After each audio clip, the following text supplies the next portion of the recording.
Commodity की चर्चा की। दरअसल एनसीडीएक्स कमोडिटी की चर्चा में आज बात होगी हल्दी की, और हार्वेस्टिंग के समय हल्दी ने 10,700 रुपए क्विंटल का अधिकतम भाव छुआ था, लेकिन अब भाव 7,200 से 7,300 प्रति क्विंटल तक आ गए हैं। कुछ कारोबारी कीमतों में आई इस गिरावट के लिए वायदा को जिम्मेदार बता रहे हैं, जबकि हल्दी के प्रोडक्ट एडवाइजरी कमेटी यानी पीसी इसके खिलाफ है। ऐसे में हल्दी वायदा में आपको क्या स्ट्रैटेजी रखनी चाहिए, हल्दी में तेजी करके चलें या मंदी की रणनीति रखें, इन सब पर बातचीत करेंगे। हमारे साथ मौजूद हैं अमर अग्रवाल फूड्स के प्रोपराइटर अंकित अग्रवाल और product advisory committee on turmeric के चेयरमैन पूनम चंद गुप्ता हमारे साथ मौजूद हैं। आप दोनों का ही स्वागत है इस शो में। और पूनम जी, पहले तो इनफैक्ट आपसे समझना चाहेंगे कि ये पूरा मामला क्या है। विदर्भ में जिस कारोबार समूह ने हल्दी वायदा का विरोध किया है, उनकी मांग को किस आधार पर आप गलत मानते हैं? असल में कॉन्ट्रैक्ट अप्रैल से शुरू होता है, इसकी ट्रेडिंग अक्टूबर से शुरू हो जाती है, और विदर्भ एरिया वालों के लिए यह तो बहुत अच्छी बात है। कारण जो अर्ली डिमांड फरवरी मार्च की रहती है वो 10 से 12 लाख बोरी की होती है, वह निजामाबाद सांगली से पूर्ति हो जाती है। और आज तक हम देखते आए हैं कि इन दिनों में वायदा ऊपर ही रहता है, और विदर्भ मराठवाड़ा की फसल लेट आती है। वो जनरली अप्रैल महीने से शुरू होती है। अगर वो चाहे तो व्यापारी किसान उनकी फसल जो आनी है एडवांस में बेच के फायदा उठा सकते हैं। एनसीडीएक्स का मेन मोटो भी यही है, परंतु लोग इसका समय अनुकाल फायदा नहीं उठाते हैं। ये प्रॉब्लम जब होती है अगर वायदा हजार बाजार में काफी फर्क हो। हम देख रहे हैं कि जनरली इसमें 200-300 का ही फर्क चल रहा है। व्यापारी किसानों को बड़ा नफा नुकसान वाली बात नहीं है। अब और एक बात ये भी है कि विदर्भ की क्वालिटी में और हमारे निजाम सांगली रोड की क्वालिटी में काफी फर्क रहता है। वहाँ पे रेट बॉन्ड भी जो चलता है 6,000 से लेके 7,500 तक रहता है। इससे वो लोग एनसीडीएक्स में डिपॉजिट करने के लिए भी आगे पीछे हटते हैं काफी। अगर वो लोग एनसीडीएक्स में डिपॉजिट करते हैं तो उनको बहुत बड़ा फायदा मिलता है, तो वो लोग फायदा उठा नहीं रहे। ये उनकी गलती है। ऐसी वायदे से ऐसी कोई प्रॉब्लम है वो बात मेरे को लगती नहीं है, दिख रही है। हेलो, ओके, चलिए ठीक है जी। अच्छा, अंकित अग्रवाल भी हमारे साथ मौजूद हैं। अंकित अग्रवाल जी, आपसे एक चीज जानना चाहेंगे। वायदा को लेकर जो कारोबारियां हैं उनको कभी तो भाव बढ़ने की तकलीफ होने लगती है तो कभी भाव गिरने की। वहीं अगर हल्दी की कीमतों की बात करें तो पिछले 3 से 4 महीनों में जो भारी गिरावट देखी गई है उसमें वायदा कारोबार की कितनी भूमिका आप देखते हैं? गुड मॉर्निंग दीपाली जी। दीपाली जी, अक्सर ऐसा देखा गया है कि जब भी कोई बड़ा प्राइस मूवमेंट होता है, चाहे वो ऊपर की तरफ हो चाहे नीचे की तरफ हो, कुछ लोगों को प्रॉफिट होता है, कुछ लोगों को लॉस होता है। बट उसके वजह से हम अगर ट्रेड को या ट्रेडिंग प्लेटफॉर्म को, एक्सचेंज को ब्लेम करें तो वो सही नहीं है। अगर हम हल्दी की स्पेसिफिकली बात करें तो कुछ क्रॉप लॉस के अनुमान आने की वजह से हल्दी का वायदा 10,700 10,800 के लेवल्स तक चले गए थे। बट जैसे जैसे अराइवल्स आया, डिमांड कम होने की वजह से वो वापस 7,000 7,500 के लेवल्स पे आ गए हैं। तो ये समझना जरूरी है कि ये जो प्राइस मूवमेंट आती है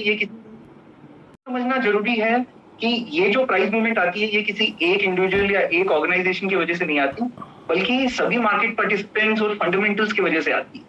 तो we'll have to look it in a way कि this is a price discovery that is happening through the exchange.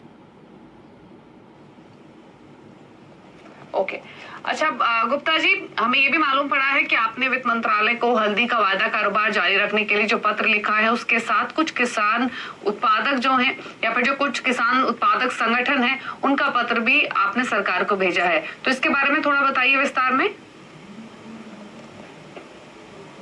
थोड़े लोगों के जो ऑब्जेक्शन आया था तो हमने कई लोगों से मालूमात करे, विदर्भ के, मराठवाड़ा या दूसरे अपने डुगराला कल्पा वो साइड में, तो कई मत सामने आए हैं कि कई लोगों का वो था कि वायदा रहने से कोई नुकसान नहीं है, और काफी कम मात्रा में लोगों का ये वो व्यू था कि वायदा बंद करने से थोड़ा व्यापार सीधा चलेगा।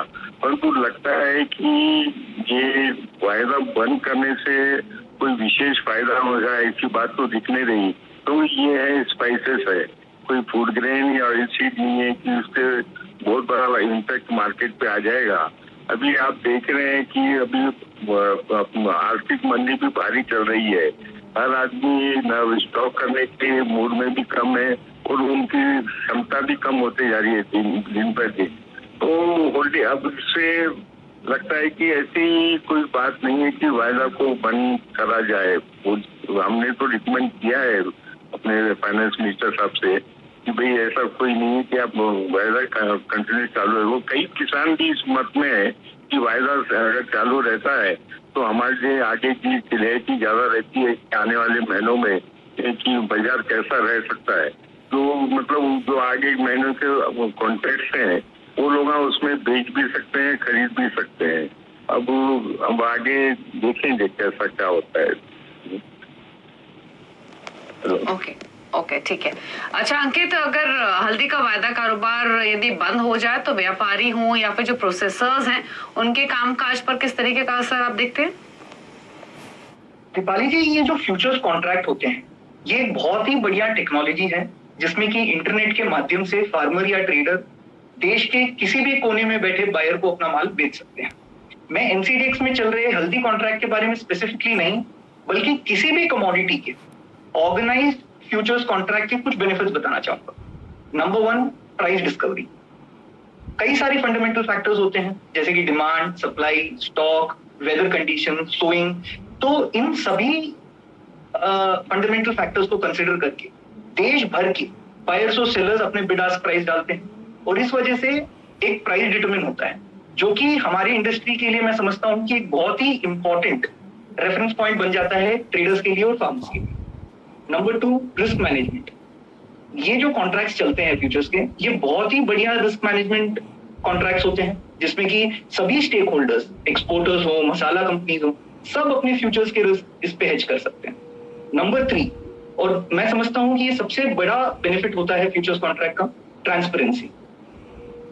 अब किसान को किसी भी ट्रेडर पे या किसी पे भी डिपेंडेंट रहने की जरूरत नहीं है ये जानने के लिए कि क्या भाव चल रहा है, क्या फ्यूचर के क्या प्रेडिक्शंस लग रहे हैं, बल्कि ये भाव इतने इजीली एक्सेसिबल है कि कोई भी फार्मर, ट्रेडर या कोई भी अदर स्टेक होल्डर इस पे लॉग इन कर सकता है और ट्रेड कर सकता है।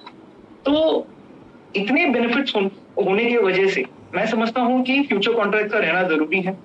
अब अगर मैं हल्दी की स्पेसिफिकली बात करूं तो मराठवाड़ा एक बहुत ही इंपॉर्टेंट रीजन है क्योंकि वहां पे 30 से 40 लाख बोरे की क्रॉप आ रही है। बट कुछ पैरामीटर्स वहां के अलग होने की वजह से वो माल एक्सचेंज पे डिलीवर नहीं हो पा रहा है। ये इस वजह से नहीं है कि वहां का माल हल्का है या व्हाटएवर, बल्कि सोइंग, सीड और वेदर कंडीशंस अलग होने की वजह से वहां के कुछ पैरामीटर्स डिफरेंट हैं। तो आज हमारे आदरणीय पूनम जी भी हमारे साथ जुड़े हैं। मैं सभी ट्रेडर्स, फार्मर्स से यही रिक्वेस्ट करूंगा कि हमें साथ में बैठकर ये चर्चा करनी चाहिए कि हमारे रीजन को भी हम कैसे इंक्लूड करा सके इस कॉन्ट्रैक्ट, न कि इस कॉन्ट्रैक्ट को बैन करके, ऐसी अच्छी टेक्नोलॉजी को बैन करके मेरे ख्याल से कोई फायदा नहीं होगा। इनफैक्ट ये जो बात आखिर में कही अंकित ने, ये इम्पोर्टेंट है। और पूनम चंद जी, इनफैक्ट आपसे पूछना चाहेंगे, आमतौर पे ये ट्रेंड हमने देखा है कि अगर प्राइसेस में वॉल्टिलिटी है, प्राइसेस बढ़ रहे हैं, तो कमोडिटीज की जो फ्यूचर ट्रेडिंग है उसको बैन करने के डिसीजन लिए गए हैं, जो हमने कॉटन को लेकर भी देखे हैं। हल्दी की चर्चा शुरू हो गई। ये कितना वाजिब कदम है और क्या ये सोल्यूशन है? नहीं, ये सोल्यूशन तो नहीं है क्योंकि ऐसी कोई अबनॉर्मल मतलब तेजी या मंदी नहीं आई है कि जो अपन इस एक्शन के लिए सोच विचार करें। अभी तक जो वेरिएशन बढ़ा है वो मुश्किल से 10 से 15% के भावों का ही वेरिएशन है, उससे उतना ज्यादा इम्पैक्ट नहीं पड़ेगा। अभी तो जो चल रहा है ऐसी वो चलते ही रहना चाहिए इसके हिसाब से। तो इसी मुद्दे पर आपकी राय क्या है अंकित? मैं यही समझता हूँ दीपाली जी कि जैसे जैसे हम फॉरवर्ड मूव करते हैं, जैसे पहले इंटरनेट आया, फिर व्हाट्सएप आया, we'll have to adapt to the technology with the changing times। और banning the contract is not the solution, बल्कि अगर इसमें कुछ कमियां हैं तो वो प्रोडक्ट एडवाइजरी कमेटी के साथ बैठ के उसको सही किया जा सकता है और कहीं ना कहीं अपने को इसको और बढ़िया बनाया जा सकता है। I think that should be the focus. बिल्कुल। तो फ्यूचर ट्रेडिंग पर बैन करना, इस तरीके का डिसीजन लेना प्राइसेस वॉलेटिलिटी को कंट्रोल करने के लिए, जहां भी जिस भी कमोडिटी के प्राइसेस बढ़े, ये सोल्यूशन नहीं है। यही बात अंकित ने भी पॉइंट रेज किया। लेकिन चलिए, शुक्रिया आप दोनों का ही शो में आने के लिए और अपनी राय रखने के लिए इस पूरे ही मुद्दे पर। हल्दी पर हमने खास चर्चा की, कमोडिटी की चर्चा में। शुक्रिया पूनम चंद जी और अंकित, आप दोनों का ही। चलिए, इसी के साथ शो को समेटने का भी वक्त हो गया है, इसीलिए एक ब्रेक के लिए यहाँ पर रुक रहे हैं। लेकिन जब लौटेंगे तो आप देख सकेंगे वायदा बाजार का पूरा एक्शन फ्यूचर एक्सप्रेस में। वीरेन के साथ नमस्कार।